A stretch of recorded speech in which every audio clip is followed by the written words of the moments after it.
What's up, y'all? I am Omi Bell. You know what time it is. It is Sunday. Welcome to the Omi Show, where we bring you authentic insight into the world of finance, pop culture, tech, and business news.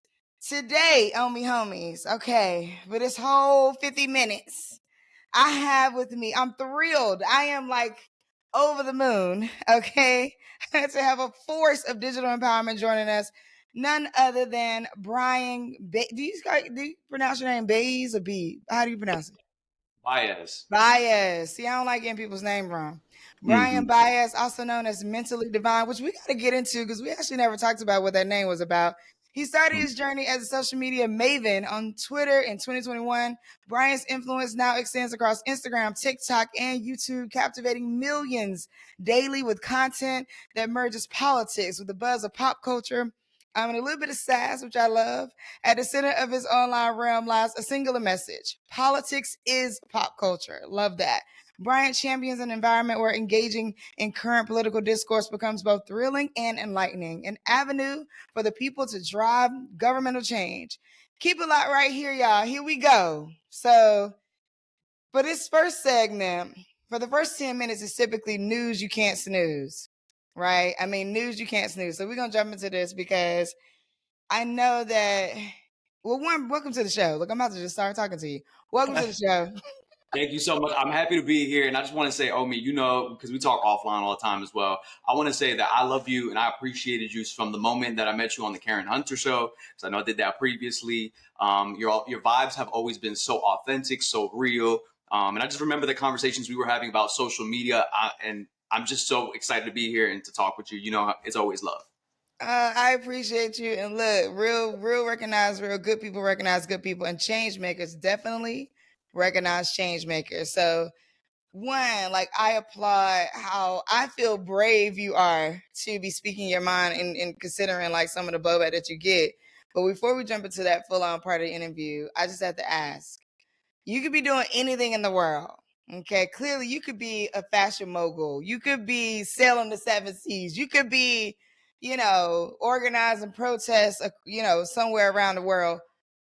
And actually, I feel like the way you run your social and sharing your opinion is activism. Why did you decide to really dive into this world of, you know, sharing, combating misinformation? Like, what's your background? What drove you to the space? Yeah, so I just want to give a little bit of my history. So I think the reason why so big into politics was because I was a debater when I was in middle school, right? Like I was forced to be on the debate team by my English teacher, Mr. Ashner. I'll never forget him. I love him to this day. I hated him in the moment because he forced me to do it because I was so, insecure, shaking, nervous, like a sixth grader who really did not want to come out of his shell. And I think he saw some potential in me to be someone who articulates themselves in a different way than I think my peers did at the time. So that was something that happened. I'll never forget that my first debate topic was resolved that the United States federal government should provide direct public health assistance to sub-Saharan Africa, right? And as a sixth grader talking about those types of topics, understanding both pro and con, affirmative and negative positions on that. And that continued. And going into high school, social studies was always my favorite topic. I've always loved to debate. I've always loved to argue. And I even did some middle school debate coaching and also debating in high school. Was the first place speaker in the experience division for all 5 consecutive tournaments in the middle school, division of debate, and one time in high school. And I was like, this is it for me. Like, I'm good. Like, I've achieved all the milestones that I wanted to. Got to college, wanted to be on the radio. Funny enough, I wanted to be a media personality. I knew that I wanted to do that type of stuff. And I did an intro to communication course, and they talked about how whales communicated with their blowholes and how dogs communicated by barking. And I was like, this ain't for me. Right. And so then I started talking to my guidance counselor. He was like, do something that you're passionate about in your bachelor's degree. But then when you're master's, do something for your career. And for my bachelor's, I was like, it's a no-brainer, political science. So got my bachelor's in political science. I always have been tuned in and so into the world of politics and understanding how being civically engaged can really put us forth, right? Bringing the progress in society, being the change that we want to see in society, galvanizing and captivating people to understand their power in the system. And so understanding systems of oppression and how we should dismantle them and critique them and this and that, I think all of that came to a head. and how I've really started all of this advocacy through social media. I love that. I mean, I hear you talk a lot about I have a couple questions that I want to ask you about that, since this is the news you can't snooze segment, and in the next segment we'll get more into your background and, like, what's happening as a social media influencer and that kind of thing. Couple things. We have a interesting, possibly tumultuous, crazy election cycle about to come up, or we're like already in it. What do you think the top 3 things people should be thinking about, looking out for in this next election cycle? Misinformation is number 1. The economy being the biggest thing, right? And then I would say number 3, understanding that democracy is really on the line. A lot of people always talk about the fact that every single election is consequential, but it is, right? Like this concept that people are like, well, oh, y'all say that all the time, and it really doesn't know. This is manifesting to be one of the most important elections of our lifetime. And people said that about the last one because it was. And this time is exponentially so. So misinformation has been the number 1 thing. And the reason why I say that first is because I think that there is a concerted and targeted effort from Republican political operatives. I'm going on record saying that. I have been saying that Republican political operatives to co-opt, global issues, as we've seen, but also local issues to try to paint, Democrats to be what they are not. And I will always say this: every accusation is a confession. So anytime that they say that we're trying to be authoritarian in our movement, that we're trying to indoctrinate kids in schools, that we are the ones grooming, like all of these different concepts, when they say it, we see evidence of them come out doing that same stuff. You want to talk about grooming people or being, pedophiles, as they always say, Democrats? You have Matt Gaetz, who is a representative from Florida, out here being someone who is accused of having, relations with a 16-year-old or an underage girl, right? And you have people who are his colleagues coming out. Mark Wayne Mullen from Oklahoma, representative, coming out and saying, yeah, we're not going to defend him, even though he's in our Republican caucus, because we've seen the videos on the House floor that he has shown us where he's, popping erectile dysfunction pills, drinking monster drinks. Like, this isn't something that's conspiracy. And I cover these types of stories, and I really, at the heart of it, just to wrap this all up in a bow, my tagline is politics is pop culture. Because as much time as we want to give, and there's no shade, as much time as we want to give to Real Housewives of Atlanta and reality TV and this, that, the third, that's pop culture. But we should be giving that same attention to politics, because this is what impacts our daily lives. This is what impacts, our taxes, our education, our. But don't you think it's becoming that? Don't you think it's becoming a Real Housewife? Like, I feel like we, every time we turn on the news, it's becoming a Real Housewives of the government, Real Housewives of Congress type situation. I mean, like you said, the news coming out about things happening in the Congress people's personal lives that are terrible things. I mean, what do you say to? So the idea of, like, Michelle Obama says, when they go low, we go high. It's kind of like, yeah, I don't know that that's I would say Democrats are considered progressive. I don't know that it's always as progressive. It feels when I'm watching or learning or paying attention, it's actually fairly conservative in the ways that I think Democrats decide to move. We don't always, and I'm saying we, but I want to be open that, like, I'm not necessarily identifying how I vote. But I would say that, like, the idea of, like, they go low, we go high, I don't know that that's always progressed us. Well, I think you're right. And I think that I have this conversation all the time with my friend. I think that there's 2 schools of thought. There are people who need to be on the far left, and people will get mad that I'm saying this, but there need to be people who are change agents in the way that they are radical, right? Like we need people who are going to be pushing the envelope. We need, unfortunately, people are going to be mad at this, but we need the AOCs of the world. We need people who are going to be super progressive and try to move the needle. I think where they fall short, and this is just my opinion, is that pragmatism, I think, because the levers of power are set up and the systems of power are set up in the ways that they are, the entire concept of incremental change is lost. And unfortunately, we get into a place where we get into a zero-sum game where very far left, very progressive. I think we're on the same side. We want the same end goal, but how we get there is what's different. And I think people who are pragmatists, people who are centrist, people who are understanding, yes, we want free education for all people. Yes, we want to make sure that people don't have to get bankrupt by their cancer bills and by their medical bills. That's a fucking shame, and that's fucking ridiculous. We should be fighting towards that and to get to that point. But we can't do that by saying we get, and I'm making this up, we make $3 billion, we get $3 billion in tax cuts for middle class and lower working class people, right? And then people say, well, that's not enough. And they vote against it. That's a problem, because the Republicans, they understand incremental change. They understand that millions of dollars of ad buys in South Texas got them over decades of time, conservative support among Latinos in those communities. Yeah. So they understand incremental change, and we need to understand that too. Oh man, we got to go to a break because we got to keep talking about this. But we got to get to the interview because I do want you to share with the audience about what it feels like to be an influencer and what that means, how you got there, and and now your even the things that you're saying and maybe using political speeches, like it's crazy. I wonder how you feel about all of that. So we're gonna come back right after this. We gotta take a quick break. We are here with Brian Baez, also known as Mentally Divine, and I also got to know where that name come from. So y'all listen to the Omi Show. We'll be right back after this. Keep it locked right here. And we're back. Okay.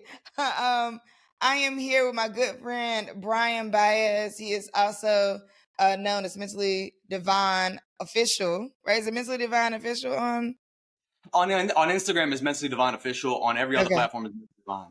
Okay. And actually, you scored getting in there and getting Mentally Divine before anybody could get Mentally Divine, because that's like a really great name.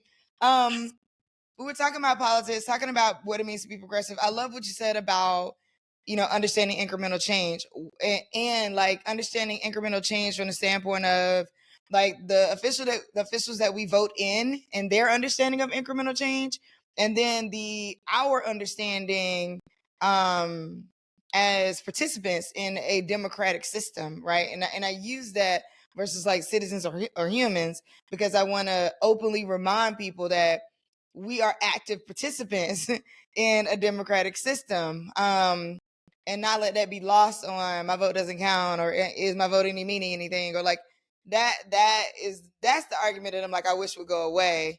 But when you feel, psychologically, when you feel like you can walk out the door and be killed, right, it's hard for you to think long term. And this is what I find when it comes to all the rooms I'm in and meeting people who have money at certain levels, is that they are playing a long game.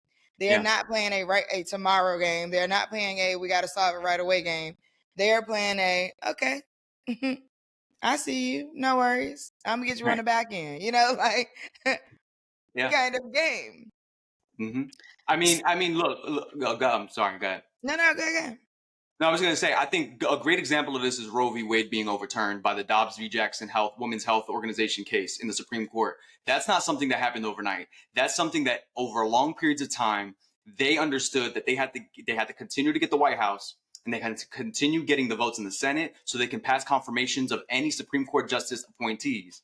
And the problem with that was that consecutive Republican, administrations in the White House, and with Trump specifically being able to put in 3 Supreme Court justices on the bench, put it so that it's a Republican conservative tilt, right? And so they understood the long game. They understood that. That's why in every of these states you have seen litigation consistently to get to the point of the Supreme Court, and they finally got it once they knew that they had the Supreme Court locked in. And so again, Republicans understand that long game, and I just hope and wish that we can get to a place where we understand it on our side as well. And I understand sometimes it doesn't move as quickly as people think that it does, but at the end of the day, I think the end goal that we share is the same. The method that we get to in that end is different.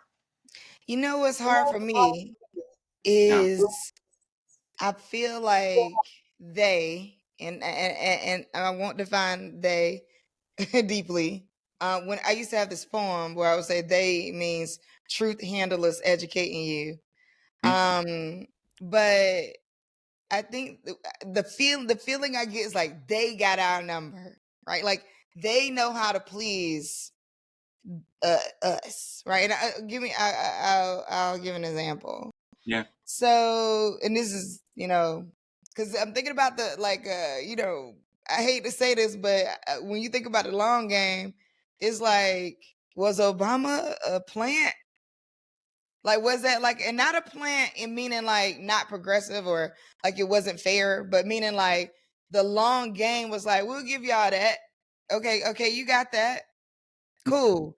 Because we know that after this term is over, right, and he can no longer be voted in office, that you're going to be yearning for someone, and that the someone that is going to talk the most junk and and like really rip things apart, but also be favorable to those who feel unheard, right? Because let's be clear that like Trump and all his craziness somehow appeals to those who feel the most unheard, and somebody knows that. I mean, and the they that I'm like, they know that, right? So there's now it's become a threat, but at first it was like, yeah, this is fine, let's do that, because and all you need to do to please the people who feel the most unheard is a little bit.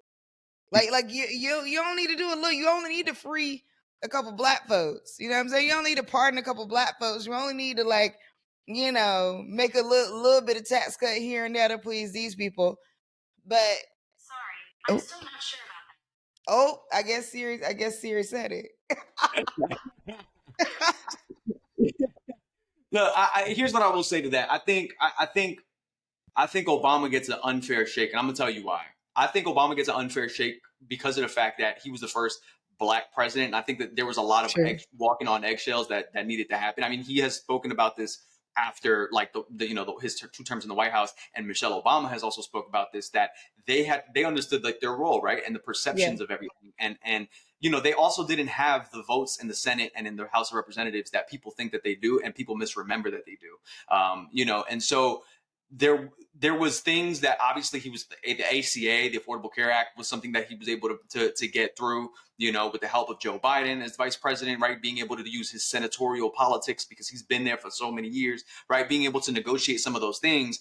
But there were certain things that he could not be as progressive. I mean, you look at Joe Biden's administration, and he has been able to appoint people who he really said he wanted to appoint people in his administration from all parts that represent the country, right? You have Deb Haaland, who's the Secretary of Interior, who is a Native American, and I think she identifies as a trans woman. You have Miguel Cardona, who's the Secretary of Department of Education. You have the first black woman who's the vice president, but also first black Supreme Court woman. First black woman Supreme Court Justice Ketanji Brown Jackson. You have people who you understand, like this is something that is bigger than his age or bigger than he fell off a bicycle and that's the third.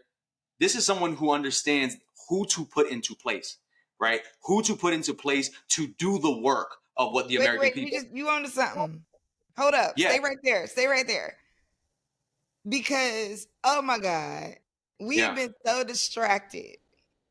By all of the chatter and all of the like different, let's look at this ruling, let's look at this law. Not to say that that's not important.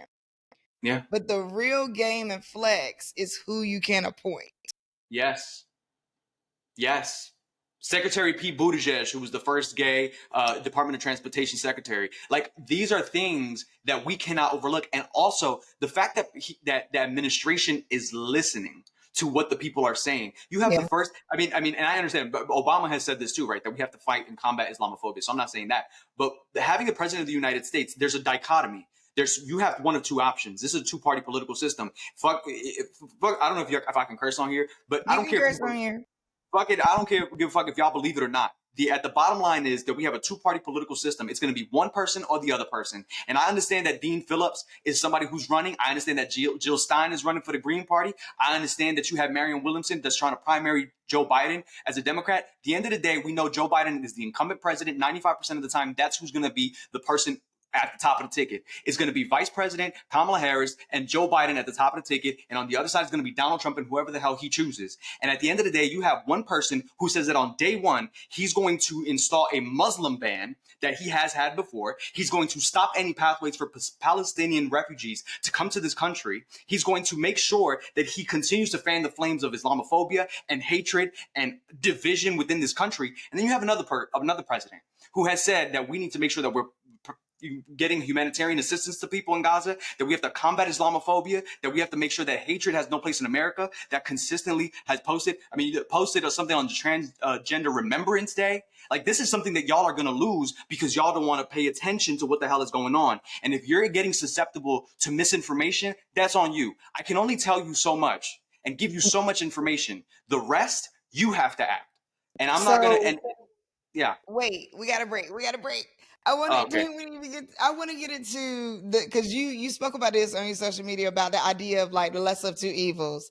I want to talk about that because I feel like it's something that people say all the time, and I don't know that I think it's 100% not accurate. However, I do think there's more context to it. I want to hear your take. We got to go to a quick break, yo. This show was on fire this week. Look, we didn't even get to all the juiciness yet.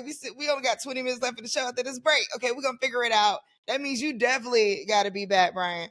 But y'all keep it locked right here. We got a whole nother segment, which really is supposed to be the Ask Omi segment, but maybe we'll try to cut it in half. And I'm gonna really try to talk to Brian about being an influencer, and then maybe half of that we can get into the Ask Omi part, so we don't leave the Ask Omi part out.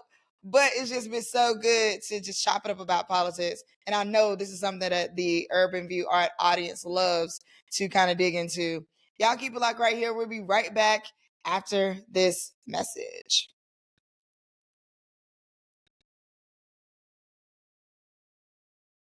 Oh, you know what? It's 20 minutes.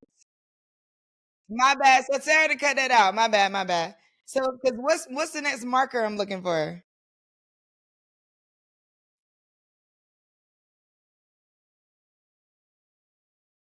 Because I got 30 then. It's 30. Oh, I totally forgot. I'm looking at the thing. I'm like, oh my God, it's 21 minutes. Okay, no, you're right. Because we did 10 minutes already. So technically we did 10 minutes. All right, well, scratch that. Okay, scratch that. We're gonna keep on talking. Okay, yep, I was wrong, and we back. All right, so the lesser of two evils.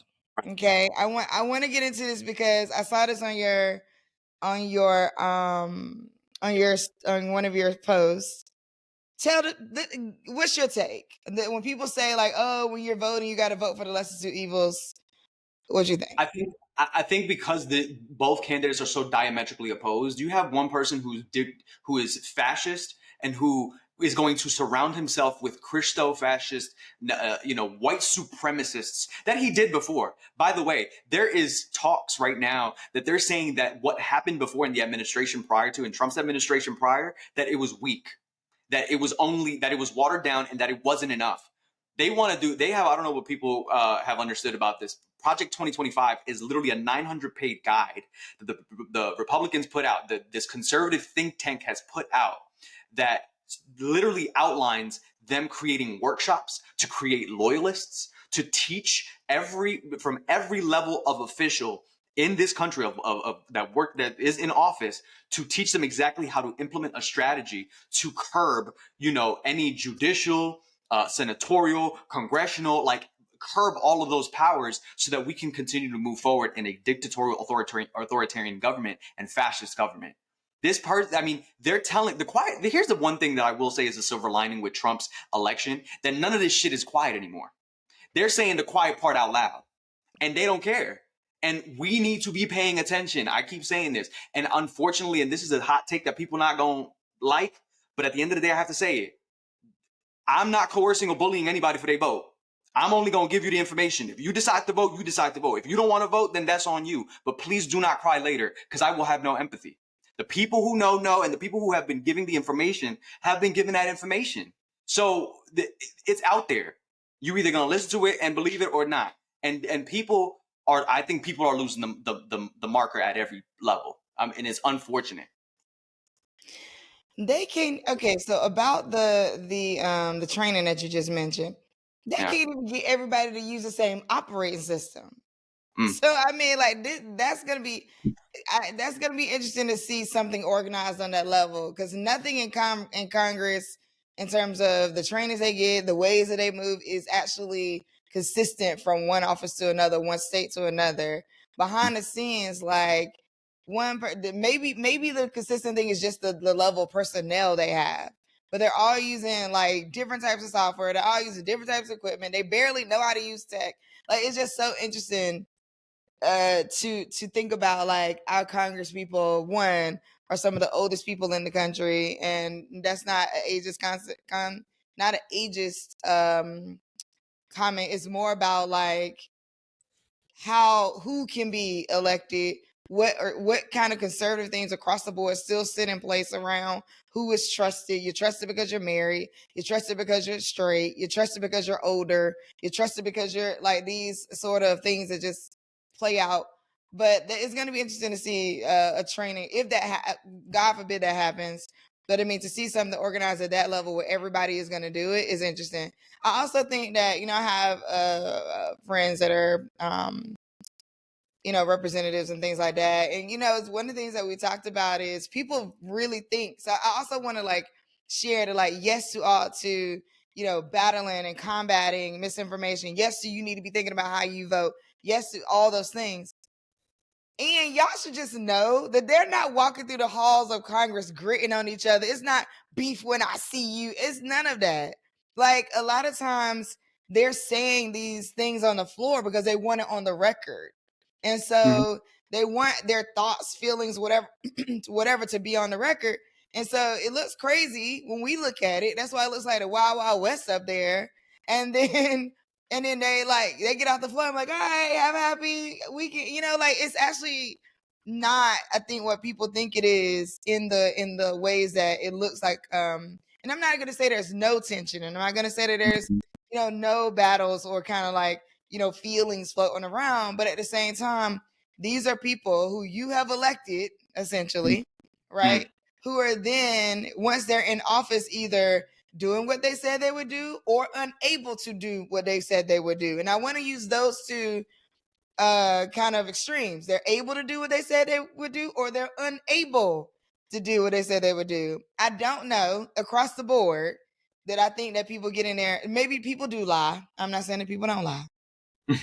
But the idea of getting done what you want to get done is different from campaigning about what you want to do. And that's something that I think the general public still doesn't really calculate. Right. That's why they rag on, Barack Obama or different things that they wanted to happen. It's because, hey, saying that you want these things done doesn't mean that they automatically can get done. It just doesn't work that way on either side, to be honest. Yeah. Yeah. I mean, I think the other thing I'll say about that is that Project 2025 does outline for like federal agencies, and again, it's all about like trying to curb like the Senate and the House of Representatives so that they don't have to go through them, because the power of checks and balances that exist.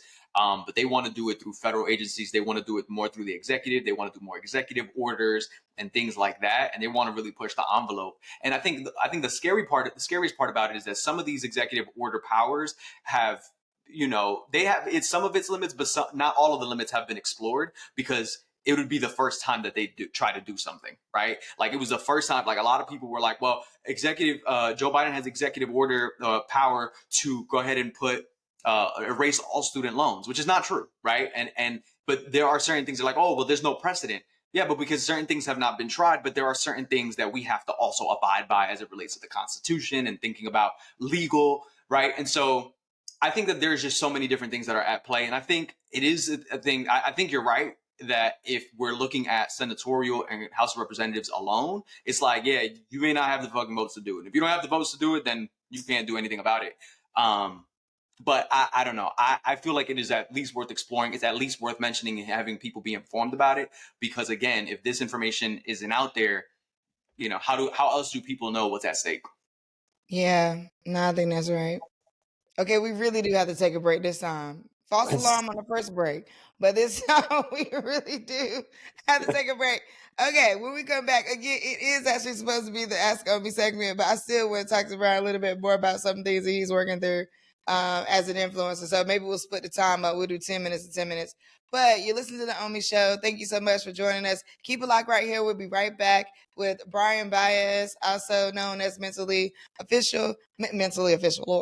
Divine on social media, and is an expert. I'm going to call you an expert, even if you don't call yourself that. Is an expert at combating misinformation and really sharing great information for you to make sound decisions about government. All right, we'll be right back. Okay, for real this time. All right. Mhm. But I went over the 10 minutes.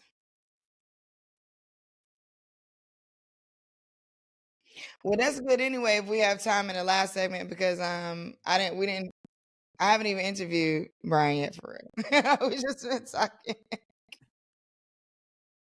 All right. I was looking at the WhatsApp, but let me see. I'm gonna look at the chat. Okay, got it. All right, I got the chat open now. All right, here we go. And we're back. It's Sunday, and you're listening to the Omi Show. I am Omi Bell. I'm so glad to have y'all here with me. It's always important to make sure you're here every Sunday because if you're not here, then who am I talking to? So today, I have a good friend of mine with me, Brian Baez, also known as Miss Lee Devon on all social media. And we're going to be chopping up about what it means in this next segment because we've been talking about a lot of things, which I love. So influencer culture, because some people are like, oh, whatever, that's some BS, and other people are like, ooh, during the pandemic it took off, and then some people are like, what does it actually mean? Then you have different articles that come out to say like, well, people claiming this many followers but can't make this much impact. Clearly, you're not one of those people. You go viral at least 2 or 3 times a month, if not more. And like I said, some of the things that you have even said have been used in even in political speeches. So I am curious for you, what is it? How did you grow to be like? Is it one of those things where you just went viral a couple of times, or you just like posting every day? Like, is it? So I started my show or doing commentary on Twitter Spaces back in the day. I don't know if people know about Twitter Spaces, but Clubhouse was a thing, and so Twitter before Elon Musk decided that they wanted to do something that rivaled that, and they created Twitter Spaces, and it was all social audio. It's like radio, but on Twitter. And I started hearing what a lot of people were using it for, and it was a lot of different things. Some people use it for politics, some people use it for medicine, some people use it for psychology, people use it for different things. And I started seeing like, oh, okay. So I was like, let me just start making my own spaces. I started making my own spaces, and the way that it really started was creating a community of people who could come there and just be themselves and be able to explain certain things that they may not have ever told. Like just, it was like check-in. Hey, how are you? How you doing? Like, how was your day? Like these people were random people I have never met in my life. And slowly but surely, I would start going on every night. And I wanted to start taking it from a business perspective and saying, well, where's the traffic? When are people going to be on? Let me start doing this. So I would be on sometimes from 8 o'clock at night to 1 o'clock in the morning. I would do it different times of the day. I would try to see and tease out where the stuff was. I also started doing research. I would go to some of the Twitter town halls that they had to talk about like, how to grow your following on Twitter and all this stuff. So I really took it seriously. And yeah, some people, we started getting psychologists, infectious disease experts, because this was during the pandemic, infectious disease experts, physicians talking about masking and vaccine, how efficient they were. And, that it was a good thing because obviously there was a lot of misinformation about vaccines back then. So there was just a lot of things we covered. The Kyle Rittenhouse case, like all of these police, shootings and some of these things. So these social issues started then, blowing up. And then that's when I started looking online, and I was just, it was a debate between Stacey Abrams and Brian Kemp, governor for the gubernatorialship here in Georgia. And me being the political nerd that I was, I looked online and I saw this video from 2018 that they were debating, and I saw Stacey Abrams just laid into him for like a minute. And I was like, people got to see this. So at the time, my following is blowing up because I'm creating these spaces for community and for people to talk about substantive issues. And the other thing was that I saw the dearth in content. I started seeing that there was something that was missing. You see reality television, you see how Black people, Latinos, gay people, people who are of maybe low SES, like how they're portrayed on media. And it's like, oh, well, he's stealing my man. And I'm like, yeah, that's fun and all the reality TV stuff. But it's really we have something substantive to say about substantive issues. So it started blowing up. And so then that 1 minute clip of Stacey Abrams, I remember I put it out. I screen recorded and I put it out on my couch. Literally overnight, it was 15 million views. And the caption was, Stacey Abrams tore Brian Kemp ass up. And everybody started, like MSNBC picked it up, the Shade Room picked it up, all these people picked it up. And that's really what got me, you know, a lot. Like, I don't know, people started following, and sometimes I say things and people don't like it, or people really love it and things go viral. So I don't know. It's just sometimes you just never know what's going to go viral, what's going to pick up. But I started to affirm myself, and I started listening to the universe and saying, the universe is telling me there's something here.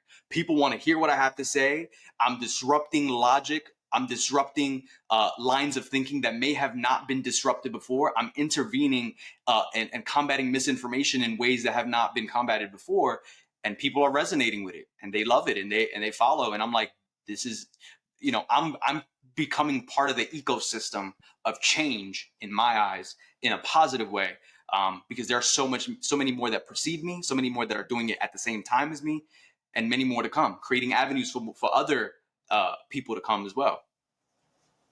I love listening to the universe. I love that. Like I love the idea that like the universe telling me there's something here.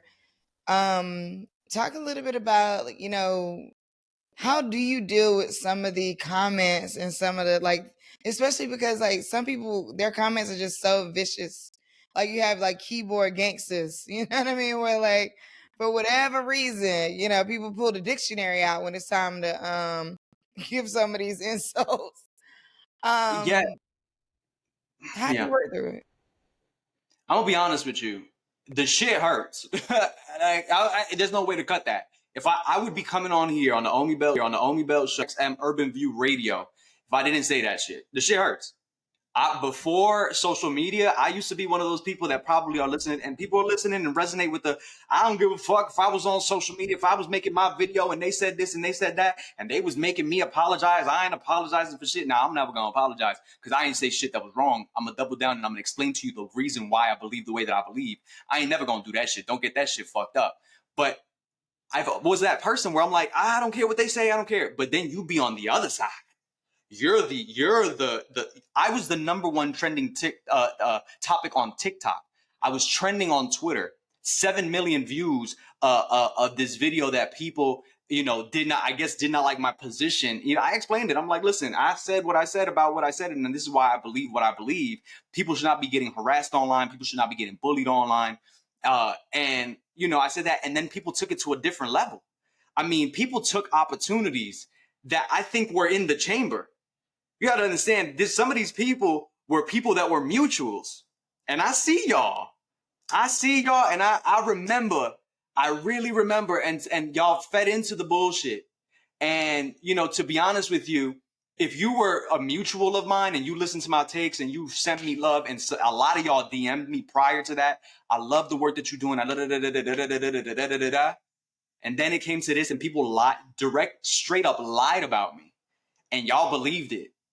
And y'all unfollowed and blocked and all of this stuff, and you had you didn't come to me as someone that you knew or somebody that you loved his takes, and somebody to be like, yo, what is going on? What's up? Like, was checking in. So for me, I'm like, I see all of that. I think when you are the person that is being consistently attacked, Nicki Minaj was right. You know, when she was on that Joe Budden interview and she was talking about the fact that, you know, if you don't respond, oh, you must be agreeing, they must be right. If you do respond, you're fanning the flames. You want this shit to continue. You want the virality. Shut up. And there's that, like, you can never win. You can never win. So, you know, the way that I deal with it, you need to process it. I am so happy and I'm so glad that I have the outlets that I do. The people who checked in, the friends, the family that checked in, that saw the shit that was going on and was like, yo, this is fucking ridiculous. And exponentially, it just got worse day by day. And I'm just like, I'm glad that about? Let me bring in what we're talking about. I think are you talking about the most recent post about the Starbucks? About yes. okay, so Sorry. just for context, people have been boycotting Starbucks Mm-hmm. because Starbucks is said to have been supporting Israel, I believe. I think And that's. I so think yes. yeah, supposed to, you know, has been, and I don't know, I have not fact checked that, but I'm just sharing it like this is the context. And so there was another post from somewhere, another influencer who was basically saying like you can't tell people who to support and who not to support in terms of like buying Starbucks. Like she wasn't even, and you can correct me if I'm wrong, Brian, she wasn't even actually talking about Starbucks supporting Israel or not. She was mainly talking about like people bullying people over who they feel like they can buy from. And she used Starbucks in that particular post. In your post, you show a clip of her post, and then you basically were agreeing with her that you can't bully people over where they buy from and who they buy from. So is that accurate? Is that how it went? Yeah. So, and I want to make sure that I get her story right because I don't want to hurt her. And this is the important that a lot of people who just been creating all these stories don't understand. I'm never, and I mean this with every fiber of my being. I would never hurt her bag as a black woman, just as a black woman, but also as a person in general. I would never hurt anybody's bag. Like if she does this full time. She's a content creator full time. She posted a video where she had a coffee cup in her hand. She was talking, and it was out of frame. I guess it was in frame, and people thought that she had a Starbucks cup. Now, maybe her following did have something to say about it because she had been pro-Palestine in a lot of her videos. She had been giving a lot of information, uplifting other people that have been pro-Palestine and all that. But she had a coffee cup in her hand, and a lot of people started coming into the comment section asking like, well, why are you wearing Starbucks? Why you have Starbucks in your hand? Why are you drinking? Why are you patronizing? And so she made a video, and this is really what it boils down to. She made a video and she said for a minute and a half or a minute, whatever it was, I know y'all looking at my cup. I know y'all probably think that this is Starbucks. It's not Starbucks. She was like, I have not spent any money on Starbucks. I've been making my own coffee or buying coffee from other shops. And she was basically saying, here's another conversation that I want to have with y'all. She said, people who are being harassed online or bullied online, that's not the way to go. She's like, if you see somebody talking about Starbucks or they have Starbucks in their thing, leave them informative comments. She didn't say anything that was wrong. She said, leave them informative comments, let them know, hey, this is what the boycott is for, and this is that. But as you know, the social media ecosystem is fucking full of bullshit and vitriol. It's just straight up what the fuck it is. And so she felt so compelled that as a content creator, she had to protect herself, that she had to explain for a minute and a half about that coffee cup. And I was outraged by that. I was outraged because I hate that we're in a place right now that people feel so like attacked that they feel like they have to explain themselves for a minute and a half. Like that is wild. So I had the coffee cup, which by the way, I don't drink Starbucks. I don't have any caffeinated needs. Like people was out there, oh, he could have just saved his money. He didn't have to go to Starbucks. That coffee cup was a gift from years ago. I used it as a fucking piggy bank. I saw it and I used it as a demonstration point. And I said, I wish a motherfucker would tell me what the fuck I can and cannot buy with my money, because that's to demonstrate that you can't be bullying people online into submission into any specific ideology. And people started coming at me and saying, well, there are some ideologies that are better than others. Like, are you trying to say that we should support people being Nazis? That's not what the fuck I'm saying. The people who know. The people who understand that the same thing that she said, if you want to leave informative comments on people, it's the same thing I do. When I'm talking about voting and being politically and civically engaged in society, I'm consistently saying, this is what you do. But if you don't want to vote, that's on you. But here's the information. That's called galvanizing. That's called, community organizing and getting people civically engaged. So what I said was, I wish a motherfucker would. And by the way, a lot of people in person, they say the same shit. I wish a motherfucker would tell me what the fuck I can and cannot do.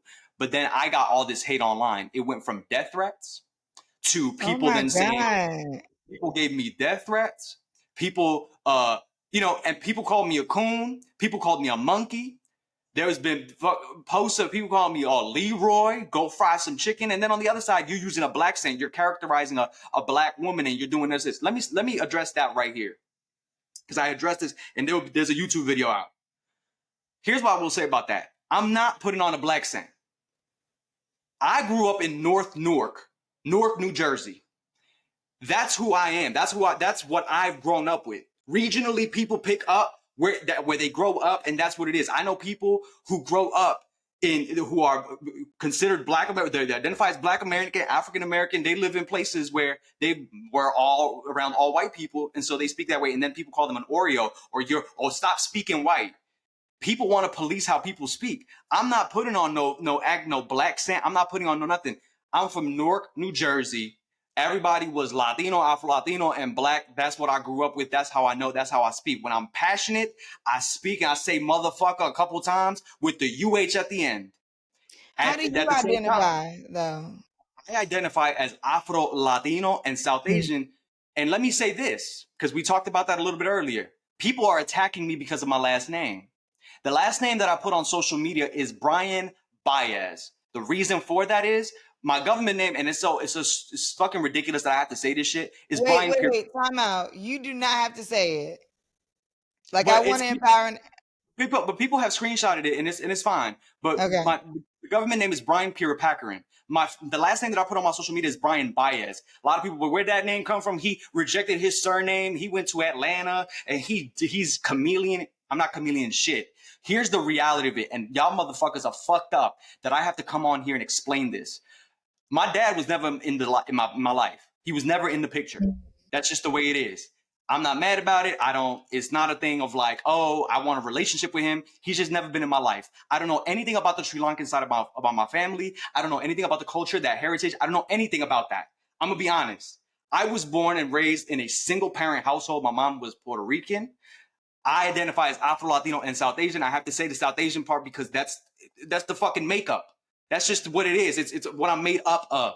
I can't say anything else about that. Like my features, people look at, oh, he Pakistani, he Saudi Arabia, he full Indian, this, and he's saying, oh my God, did you see the posts? People were like, well, he learned Spanish not too long ago. He's not a native Spanish speaker. He learned Spanish just so that he can cosplay as an Afro-Latino. Are y'all fucking crazy? Baez is a Puerto Rican last name. And by the way, other Caribbean Hispanic, other Caribbean Latino countries have Baez. Like there's Dominican Baezes, there are Baezes in different parts of South America. The point is, I'm Afro-Latino because my mom's Puerto Rican. That just is what it is. People talking about he teased out his beard so it could look nappy. How the fuck do you tease out hair to be nappy? This is a lot. And we're almost at the end of the show. So I also want to say, like, we're gonna keep talking past the end of this show, but I want everybody to know that you can see the rest of the video on YouTube. I'm gonna post the whole show on YouTube. So youtube.com/@the-omi-show. youtube.com/@the @symbol, the Omi Show. Make sure you go there. Make sure you are subscribed, because we're going to start making sure that all the whole versions of the shows get there in the video, so you actually get to see us in video actually having this. I mean, Brian, I just want to stop for a second and just go, like, wow, like this is a lot to have to deal with, and I'm not even saying that like that means you should walk away from it. I'm just saying that like I want to honor. I don't know that you get your flowers and your honor, and I want to make sure that I give you that.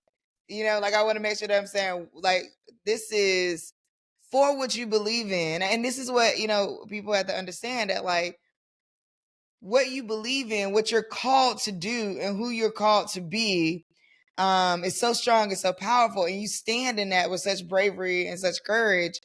And moving through these things, you deserve that moment of like, yo, wow, like, in this moment, I'm just sitting with you, like, bruh, like that's a lot to have to even deal with, And I think like, even when we think about like people in politics and we're like, oh, they're questioning, Barack Obama's last name or that, and all that. And it's like, yo, this stuff, these are people.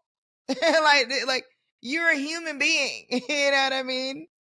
And they don't care. They don't care. Like people have manufactured shit. Like the newest thing is they took a picture of me. They found a picture of me in middle school wearing a Hollister shirt. And by the way, the glow up was real. Let me say that shit. The glow up was real. Bitch. That's the one thing they can motherfucking have on me. The glow up was motherfucking real. But they took a picture of me in middle school and they put it on this website and they put it like they changed the thing on the bottom and it's the class of 1988. And they're saying that I'm 42, 46, 43, 44 years old. And I'm like, which one is it? Am I 42? Am I 46? I'm like, I'm 27 years old. And I've been people like, what the fuck are y'all talking? Like, I'm 27. Yeah, I got a full grown beard. Some people put in the comment section, can you even grow out a beard like that at 26? Like, bro, 27. But like, this is the shit. And again, like it's been crazy. Like the shit that people have run with. Like there's people who have had this shit in the chamber for a long time, who have been jealous, who have been pissed off. Like I'm sure of it. Has to be that they was jealous. Has to be that they was mad. Has to be that whatever something happened that they did this because this is personal as hell. Like I don't even know. And then let me also say this. I also feel like it's a concerted effort that then other groups who hate me. I'm gonna be honest with you. There's a lot of Republican political operatives that do not like me. They've seen the following that I have. They've seen what I've been able to do. They've seen how viral I've been able to get. They see that I'm pushing out these messages of information, not misinformation. And they hate that. And they want to jump on this. And the bots, trolls, all these fake accounts that have been created then after to then put on my to attack my Instagram, to attack all my pages. I'm like, y'all not motherfucking low. Y'all not motherfucking low. Y'all looking for a way to discredit the person because you know the power that exists on this motherfucker. The difference is y'all don't have the power over here. That's what it is. I must keep going. Yeah, you think you stopping shit over here? Y'all not stopping a motherfucking thing. Let me say that. I'm going to keep putting out whatever the fuck I'm going to keep putting out. And the information, the news is going to be there. The people who going to listen, people going to listen. People who not going to listen, I wish you well. God bless you. Be well, be blessed, and get the fuck up out of here. And that's all I got to say about that. Well, thank you for sharing. Well, and I think, for those out here listening as we wrap up the show, wrap up this segment, this version of the show, and move to just continuing a little bit longer to talk. And like I said, you can look at the after show, you can look at watch the whole show on YouTube at youtube.com/at the @ symbol, the Omi Show, or just search the Omi Show on YouTube. I'm going to post this whole show there for you to go and take a look at. You can, speed for, if you've been listening this whole time, you fast forward to this part. I think that one, I just want to say, like, you're doing the Lord's work in your version of, in your way of combating misinformation and helping people get clear insight into democracy, into what the Democrats are working on and doing, and working to make sure that Republicans don't sort of lie their way through these different things. So, I think I want to just say thank you for joining the show, and thank you for sharing. And of course, we'll always have to have you back. And I think, like, the influencer part of this, we're going to keep having conversations. So I got to end this show. Sorry, y'all. I only get 50 minutes on a Sunday. So y'all got the Sunday version of it. Now you're going to have to just go to YouTube and subscribe to get the rest. YouTube.com/at the Omi Show. And make sure you join the community. Text Hayes at 202-918-4483. Text Hayes at 202-918-4483. I'll also send a link out when I post the shows. I'll start doing that. That's a good thing to do. When I post the shows on YouTube, start sending you the link to watch the new ones. Make sure you get the book, Originate, Motivate, Innovate, 7 Steps for Building a $1 Billion Network, anywhere that you buy books. Listen, you're listening to Sirius XM Urban View. I'm so thankful to have y'all all with me. Thank you for all the Omi homies. I will be right back here next Sunday, every Sunday, right here. All right. Thank y'all. See y'all later. All right. So okay. This is the Omi Show unplugged. This is Okay. Look. Yes. This is look, the Sirius XM, we did our job for them. Okay, done. And now. Yes, I love it. I love it. The unplugged. Yo, that's like, I don't even. So I think I often, this is something for business owners too, where it's like more followers, and I think, like, I think about this with things I put out because there's things I want to say. So, like, I come from art, like doing performance poetry, and of course I have like a professional background, but like, in terms of like the way I speak out, and I would straight go to social. Like, I don't like something, straight go to social. I feel something, straight go to social. When I started building business and started getting all these corporate partnerships, I had to take a beat and be like, I really want to say this, but should I say this? Like, I got, So do you ever have a moment where you're like, should I, will I, won't I? Definitely there are moments. There are moments like that. And I think the good thing is having a good community of other influencers and social media people that you can go ahead and talk to. There's so many. I have a group chat of some of the biggest influencers that y'all too, but some of the biggest influencers in the game. I want to shout them out as activists and Too Raw, Too Real. We ground each other. We talk about it, and we're like, what do you think about this? What do you think about that? And so some things we are like, it's not because we're like, oh, don't say that because it'll hurt you. It's sometimes we're just like, that's not going to hit, or, oh, maybe that's not on target with what's really going on in the news cycle, and that's maybe not do well, whatever. But to be honest with you, like, no, it's so funny because in the video that I did with the Starbucks cup and all this stuff, I even said at the end that I was like, this shit is going to be suppressed. I was like, this is not going to get no views, and 7 million views on Twitter later and 500,000 views on TikTok later. I'm just like, Okay, well, I think they decide what really goes viral and not, because we know that. But no, I would say, if you stand on it and you're not saying anything wrong, people are just going to be mad about no matter what. You could be, Mm. you're going to do so. You are like a change it within itself. We talked, and I want to talk about this too, because I know we couldn't ask you on the thing. I wanted to talk to you about how you went onto the Senate committee hearing and you testified in front of the Senate. Is that correct? You testified. Okay, let's get into it. Ask on Me segment. Let's go. So this is segment. So for everybody, thank y'all for tuning into the show. I love Brian, just want to say that. And we have been chopping it up about politics, chopping it up about being an influencer. I feel like we can go on for days. So let's transition into, now it's time for the Ask On Me show. We're turning the tables where we give our guests an opportunity to ask me questions. So we flip the script. And now Brian is now the interviewer and gets to ask me anything that he wants to ask me from. It can be personal. It can be about, what I ate. It can be like, really, it's no holds barred. It can be about business or anything. So the floor is yours. Go ahead. Let's talk about it. Let's talk about it. So the first thing I wanted to ask, because I know that you testified in front of Congress, that's correct, right? Yes. And what exactly was your sentiment as you went into that room, and what would tell us a little bit about, like, more so what that was about? Because I know a little bit about it, but I don't know like all of it. Yeah, I mean, I'm like, how far what part? So okay, so I went in to talk about the accredited investor definition. So right now, if you want to be an accredited investor, you have to make over $200,000 if you're single, have a net worth, and you have to do it for so many years. If you're a household, like you're married, your household income can be has to be over 350,000, I believe. And there's been some shifts. So as I speak right now, I'm just giving you at the time that I went in what it was like. And then you had to have $1 million net worth. So there's all these like or, right? But a lot of those so $1 million net worth outside of your primary residence, make over 200K, together household make over 350K. Own certain things, have certain education. Like, there's these written statements, and I mean, and honestly, one of them just says, or like, have enough knowledge about securities. But like, who judges that?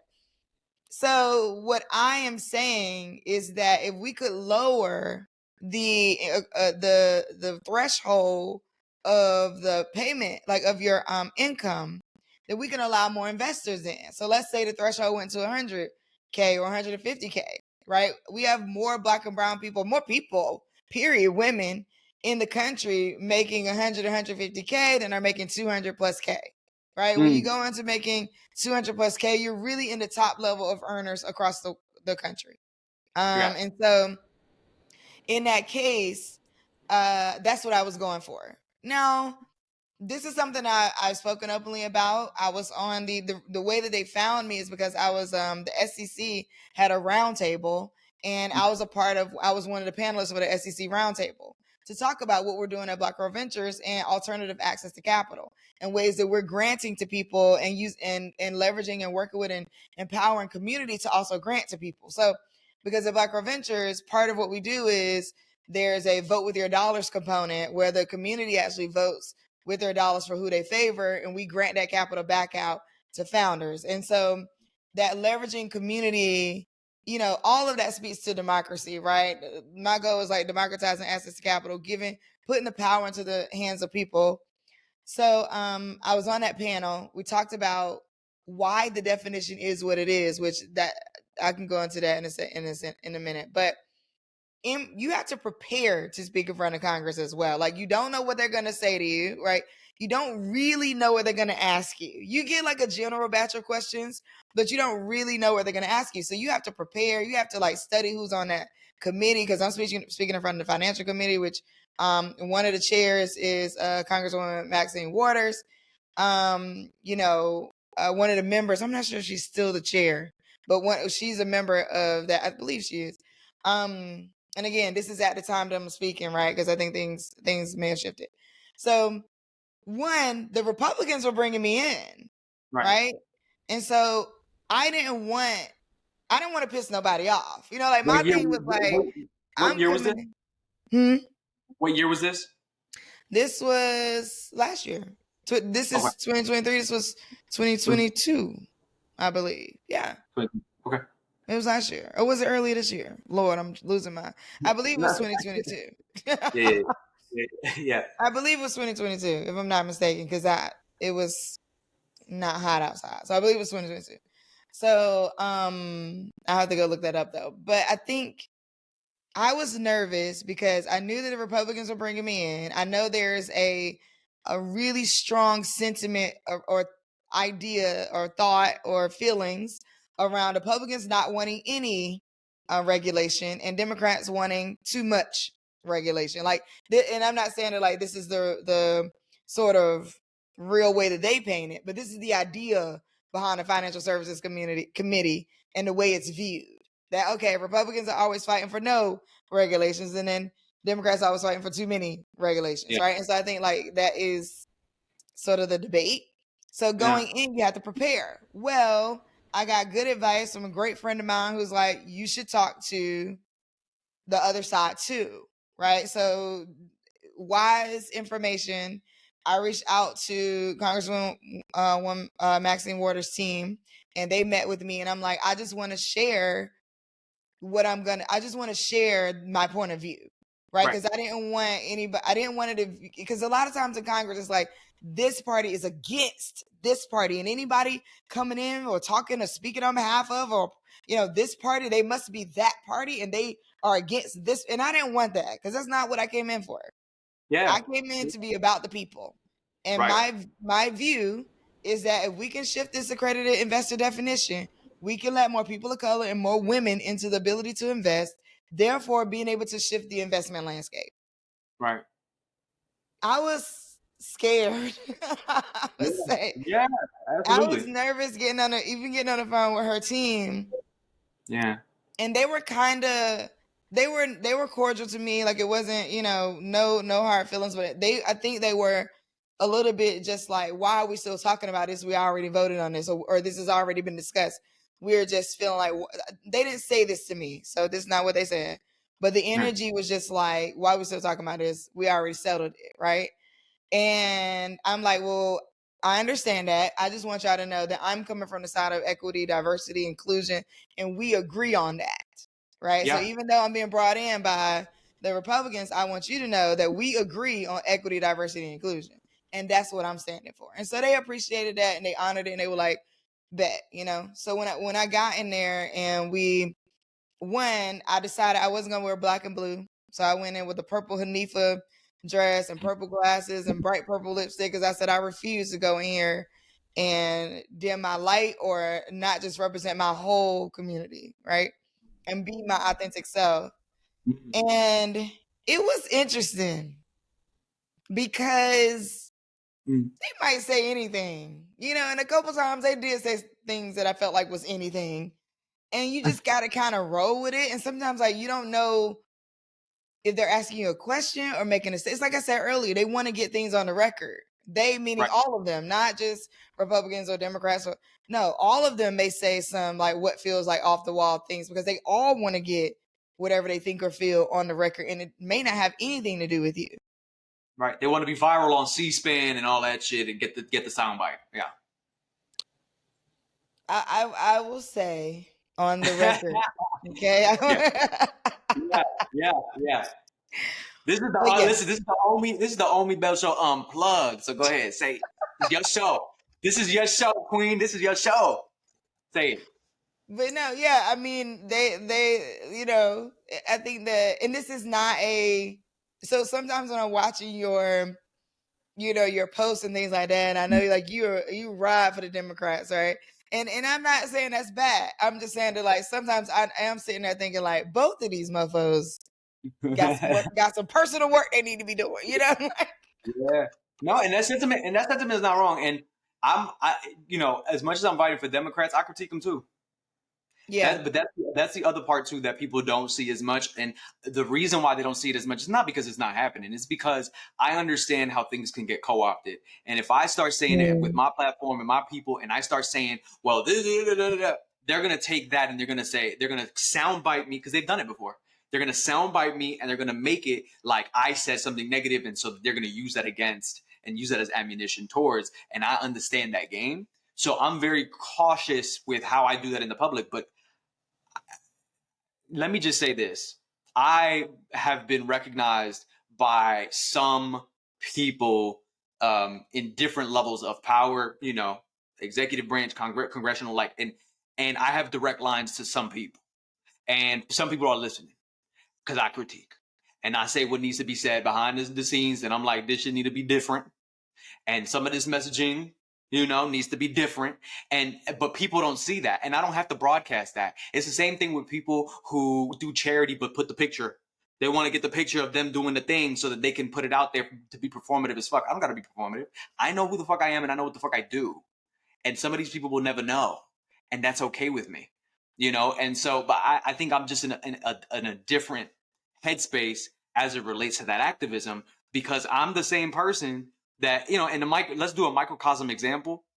I'm the same person that if I'm in a staff meeting, don't that shit kill you? You're in a staff meeting and you're the one who's being the change agent. You're the one that's trying to, ask the questions to upper leadership or executive leadership team members, and people come, later on. They could have agreed with you in the moment and made it a bigger impact for change, but they come later on in the hallway. Thank you so much for speaking. Thank you so much for saying that. All No, the time. I can't stand it. I talk about this all the time. I praise you in public. I praise you in private. I will do, but I will also critique and make sure that we are moving the levels of change. So again, people don't see that, but it's fine. And I ride for Democrats because I feel like right now they are the party and they are the ones putting the policy forward that I think that's going to make progress in America. But the minute that they're not that, fuck out of here. We're going to go with the next big thing that is important to the policy changes that I want to see. Yeah.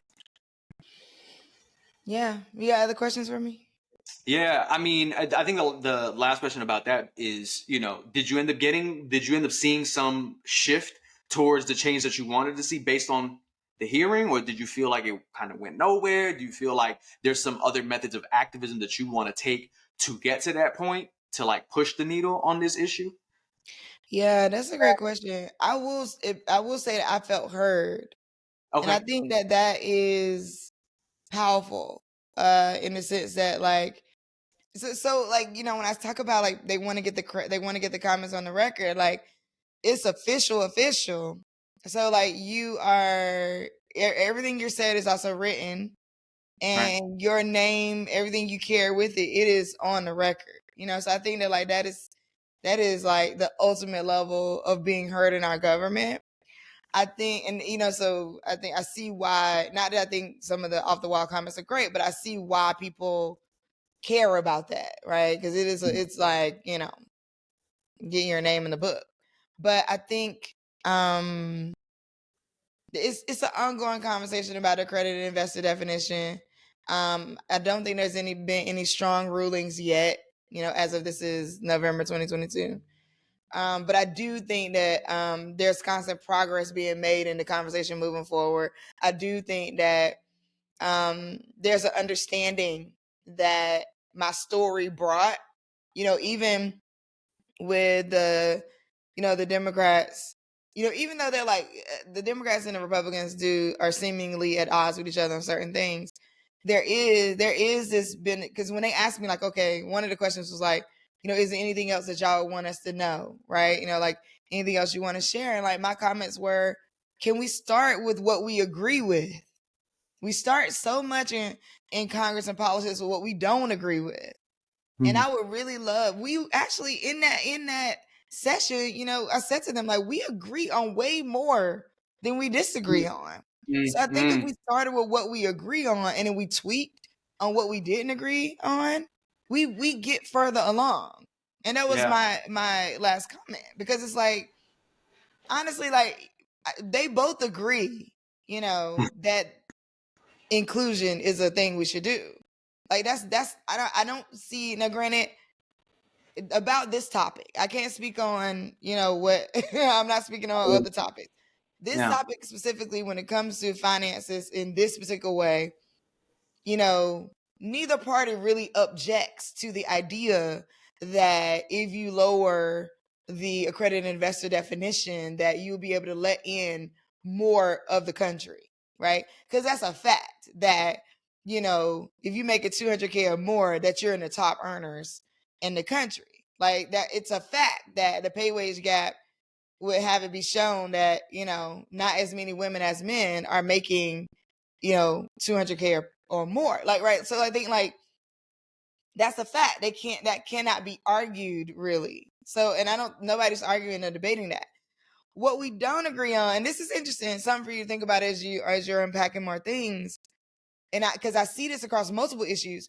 What we don't politically agree on is how we protect people or who we protect when. That's what they don't agree on. They don't like, and that is, in my opinion, this is the thread, like this thread underneath every issue we could talk about. They don't agree on who should be protected, when they should be protected, and how they should be protected. Period. And that is from state to state, demographic to demographic, money, socioeconomic class to socioeconomic class. We can run through a myriad of different issues, and I could point out to you, yeah, that's because they don't believe that actually in that moment that it's worth it to protect this class of people. Like they're making this decision because they don't feel like it's worth it. They feel like we got to protect this class of people because for some reason this class of people gonna save us or something. It's interesting. Some of these rules are also super antiquated. This SEC rule is antiquated. The idea that, and we talked about this in the SEC roundtable, that basically the idea of $1 million was a lot in the 80s. So that's why they decided that $1 million would be the mark.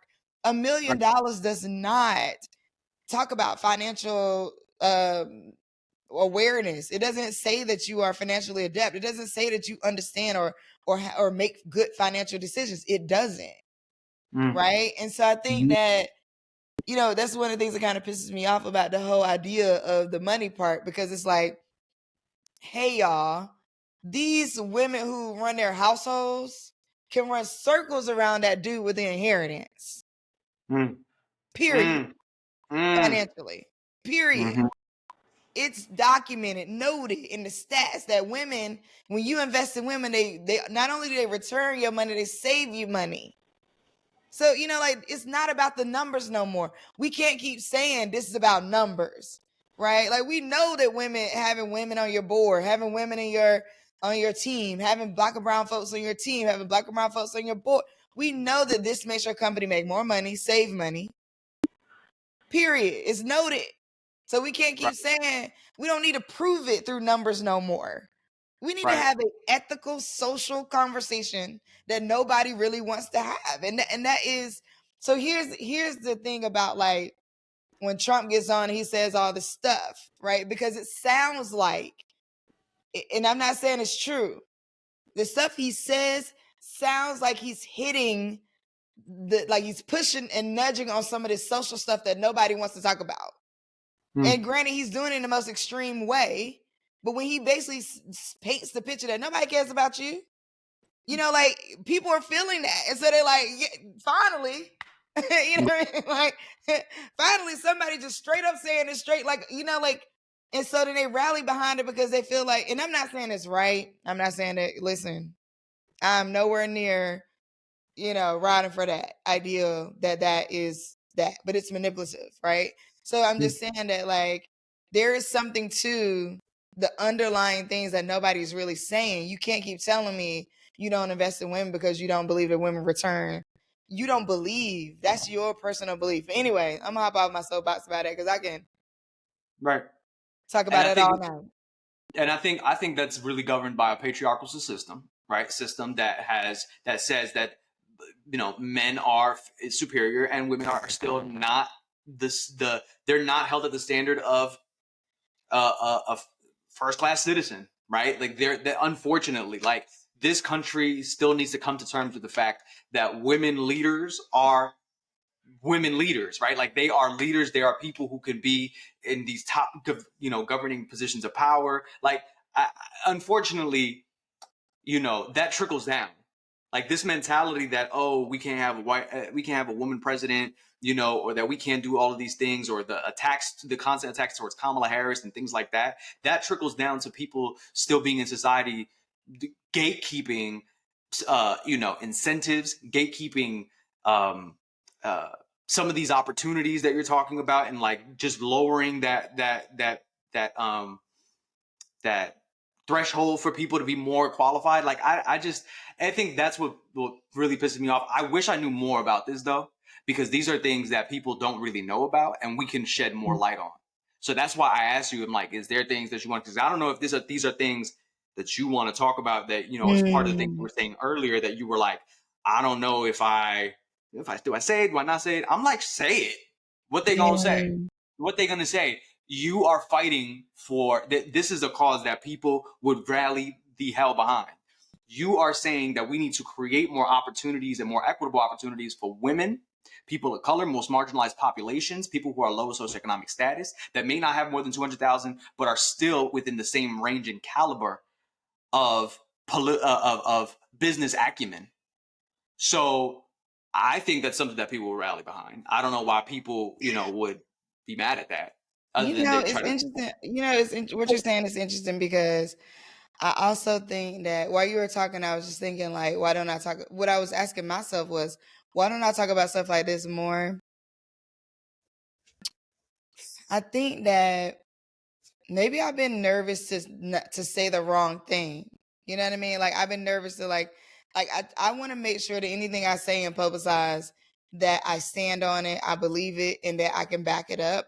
And I'll also be honest and say, outside of business and finance, I am lightly aware, and I talked about this on Karen's show, and I talked about it openly on Karen's show too, because on the Karen Hunter show, because I want it to be noted that there's probably a lot of people like me, whereas like I'm deep into what I'm deep into, and then I'm lightly knowledgeable and I vote. Like I'm an active citizen in that way, but I'm lightly into the other things, right? And there is a world where I could be more into the politics. I could be more knowledgeable. It's almost like to me, like knowing deeply about sports is the same way people like know deeply about politics, and you become like a talking head. Like you got talking heads in sports, you got talking heads in and people like know people's names and their kids' names and they notice them when they walk down the street. Like I'm actually not deep into anything that way, and maybe this is just full transparency. Maybe I'm not because I'm like teetering the line of like, but if I don't, then I have some level of safety, right? And then and that's something for me to think through. And let me say this, as someone who literally was just put through the motherfucking ringer for this bullshit. I think the lesson that I'm taking away, and as you're saying that, it resonates with me. The lesson I'm taking away is people gonna talk shit about you no matter what, even if they're fabricating lies and bullshit. So why be safe, particularly if your end goal is to create more equitable opportunities for people who don't have them. You're creating more pathways, you're creating more avenues for success. And we talked about this behind closed doors, online and stuff. And we talked about this, and I was like, and I know that I don't know, I don't want to put your business out there, but I know that you fear being portrayed in a specific way. And I'm like, fuck that. They gonna try to portray you that way no matter what, because that's how you show up in the world already. Like you are a black woman, they're gonna put all those black women tropes on you. How about we stop carrying the fucking bullshit of the oppressors and say, you're just a black woman. You're passionate about certain things. You want to create more pathways, and that's fine. However the fuck they want to bully you and portray you to be, because it'll come. I ain't gonna hold you. You saying people, talking heads, they know their names. Listen, people didn't know Brian Baez before. They know me now. They fucking know me now, and they gonna talk. The people who gonna talk shit, they're gonna talk shit no matter what. But let me tell you something. I ain't really lose. Like I lost some mutuals, but I gained way more followers over this. And this isn't something. I'm gonna be honest. This isn't the way that I wanted to trend. I didn't want to trend negatively. I didn't want people to attack me like this shit. The past couple days have been fucking hard. Have been hard. And again, I'm so thankful for the outlets that I've had, because I know people who potentially didn't have the same levels of support and access to friends and family to be able to have outlets. And I understand why celebrities commit suicide. I don't know if we can say that, or I don't know if you can say that, but I'm being real. If you want to cut that out, that's fine. I understand why people have suicidal ideation, attempt, and complete because of this shit. Mm. And I'm gonna be honest, the shit has been non-fucking stop. But one of the things that I'm realizing as I'm continuing, and this conversation is really good, and the conversations I have with my friends consistently is fuck these people. There's going to be way more people who are going to see your light and see what you're going to do. You can be that change agent. You already are. And you epitomize Black excellence. Fuck these people. You got this. Okay. And I want to see Omi Bell do her shit when it comes down to mental health. And I want to see more unplugs. And I want to see more great interviews and keep coming on the SiriusXM Urban View Radio and doing your motherfucking thing and talk about and push the needle. Fuck that. This is what I want to talk about and talk about this shit every day. Fucking Jon Stewart, who, you know, we a big name, all this stuff, but he fought for the veterans and he took those congressional people to task. And by the way, I love Jon Stewart, but he took both of the parties to task about passing the bill for the veterans and giving them more access to healthcare and all this stuff. Fuck that. Do it 100%. And, you know, I understand being cautious and being safe, but you're not going to be, you don't have the illest intentions. And again, create that community of people. Yeah. I'm there for you. I'm there for you. So if you want to back, like, seriously, fuck this, fuck the camera shit. I'm talking to you real. If you want to bounce ideas, you know, my DMs are always open. I will give you my phone number. We will talk offline. I'm here for you. I think you can do it. And it just is what it is. I received that. I received that. I received that. I received that. And you must, you know, I'm all about the universe, you know, and stuff like that. So it must be a reason that we had to, like, you, because the conversation could have went many ways, right? So like the fact that we went here was to me basically like my ancestors saying to me, like, girl, stop playing it safe. You know what I mean? I think that like,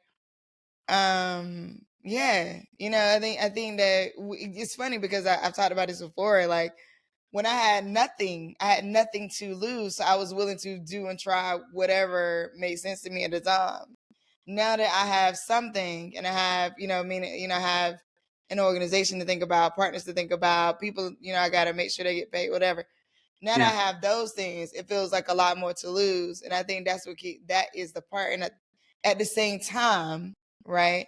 Like all of the action steps that I took are, you know, have been radical steps to create avenues where really there wasn't a, you know, really there was nothing there to do or nothing there to spark or people just weren't doing it that way yet.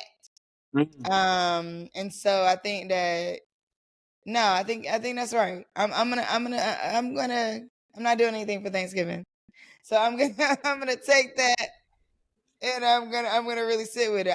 I appreciate you and I appreciate you extending yourself as community that way because, you know, I love what you said about having like a group chat of people you can like call on. You know, my DM's always open to you guys me anything on any day, you know, and I'm gonna be like, yo, go get your money, Slim. Go get your coins, okay?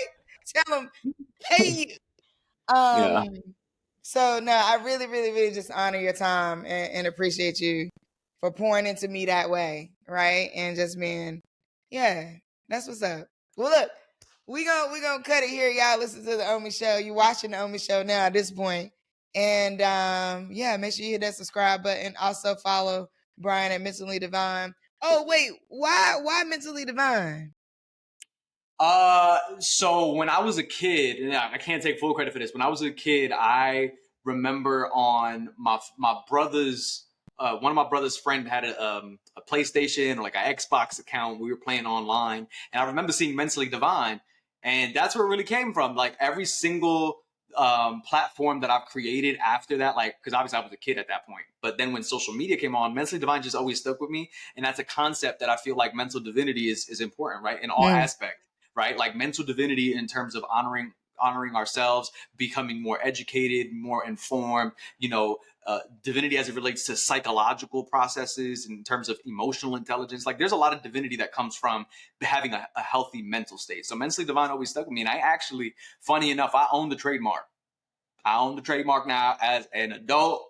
for Mentally Divine. So as it relates to podcasts, radio, internet shows, or any type of media, I own that trademark, and that's a beautiful and a full circle moment, I think, for me, because I'm like, I'm doing the damn thing, and I'm making it work out here. Yes, you are. I love that. And definitely fuck anybody that says something about your beard because it's beautiful and amazing. And you're killing it. So thank you Thank you. so much for joining me. Thank y'all for watching the Omi Show. We're gonna be back with more episodes, so make sure you subscribe. Yeah, that's it. That is it.